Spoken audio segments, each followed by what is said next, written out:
P Rajeev സംസാരിക്കും. അറിയാവുന്ന ആളുകളാണ് ഈ ബാനറും പിടിച്ച് ഇവിടെ നിൽക്കുന്നത്. അന്നുണ്ണി കൃഷ്ണൻ പോറ്റി പറഞ്ഞു സ്വർണത്തിന്റെ ഭാഗം കാണാനില്ല, പ്രതിപക്ഷം പിന്തുണച്ചു.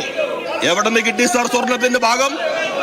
ഉണ്ണികൃഷ്ണൻ പോറ്റിയുടെ സഹോദരിയുടെ വീട്ടിൽ നിന്ന് കേരളത്തിലെ പോലീസ് പിടിച്ചെടുത്തപ്പോ അതിന്റെ ആദ്യത്തെ മഞ്ഞുമലയുടെ മുകൾ വശം പ്രത്യക്ഷമായി.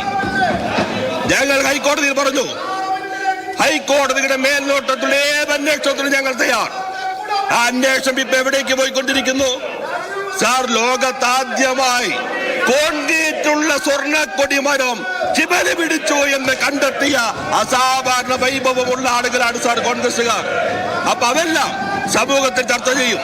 അതുകൊണ്ടാണ് ബഹുമാനായ മുഖ്യമന്ത്രി ആദ്യത്തെ ദിവസോട് പറഞ്ഞു നിങ്ങളുടെ സമരം ഹൈക്കോടതിക്കെതിരാണ്. അപ്പൊ പ്രതിപക്ഷ നേതാവ് പറയാണ് ഹൈക്കോടതിയിലെ ചീഫ് ജസ്റ്റിസ് വായിൽ തോന്നിയത് പറഞ്ഞാൽ അതൊക്കെ വല്ല വിലയുണ്ടോ?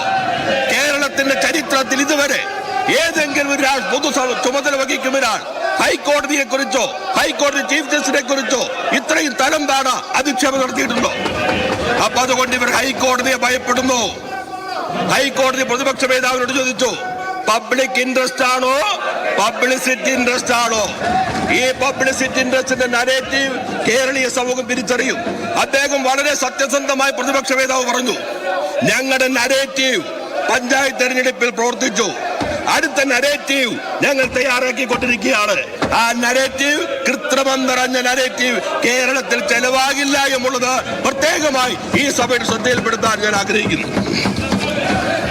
ഓർഡർ ഈ സഭക്കകത്ത് ഡയസിലേക്ക് കയറാൻ ശ്രമിച്ച MLA മാരുടെ നടപടി ശരിയായില്ല.